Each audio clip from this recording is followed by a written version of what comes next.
The chapter I'm going to read from is actually an American school called the Regina Polk School, and it's named after a woman who was a Teamster that was killed in a helicopter accident, and it's a women-only school in Illinois.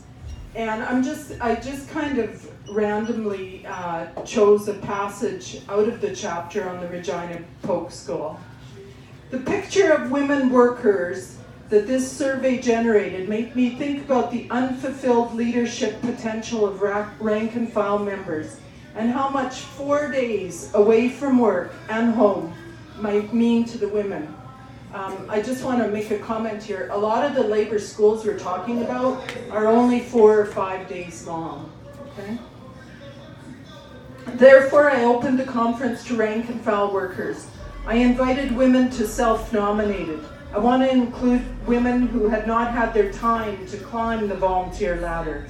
Focus on rank and file also meant that scholarships were not for staffers. Staffers would be invited to come and teach and sometimes get paid, but they would not take up scholarship needed by women who were coming on their own time. Nor did I require applicants to provide a reference from their union officers to show that they were being groomed for leadership. If there was a battle going on inside a union, I did outreach to the women to find out those touched by the battle, on one side or another. I wanted a wide range of industries, unions, ethnicities, colors, loyalties, and first languages as possible. But I also made sure that there were women from the historically more democratic activist unions and unions with the leftist leadership. The conference grew to 45 and then to 65 women and more, if you include all the instructors. And that's how it grows.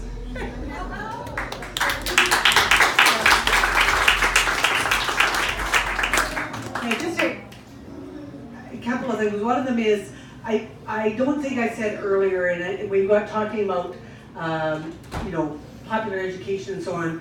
Sometimes we throw around the words popular education as if it's a technique, when it is not a technique. It's like, there is a methodology, there is a purpose for why we do things, and that there's, as we often call, the learning spiral, right? So how people move in on that. And that makes a difference in what you've just said as well about how you look at labor education, how you look at transformational education. It also makes a difference when you're putting a feminist lens on it to say, who is the people that we haven't been talking about here. So when you mentioned the 1919 strike, I mean, we see the images of the 1919 strike, and people see images in their head of men. And there were a lot of men involved in that strike.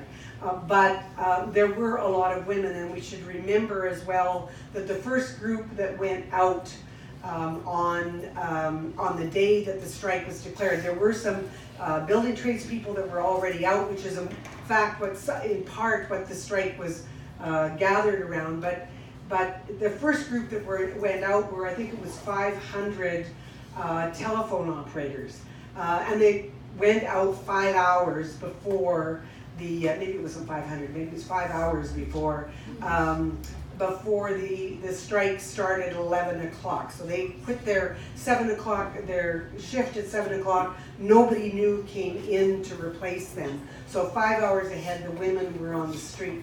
And if you want to see a good video put out by Buffalo Gals in Manitoba, it's called The Notorious Mrs. Armstrong.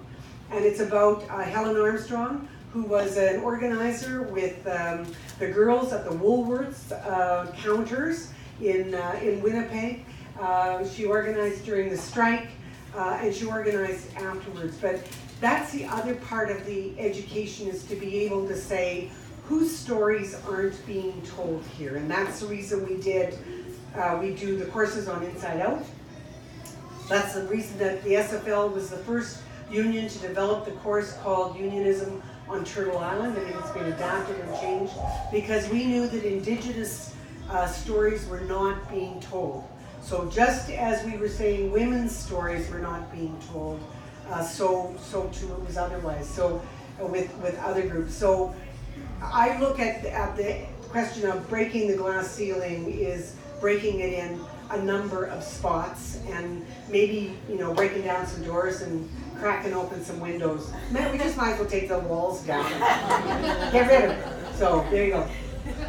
I'll just add in one plug. This is a book launch, and this is the only book about women's labor education in Canada that exists. So, and it can be yours, and we can sign it. Share it widely. It's a story that hasn't been told.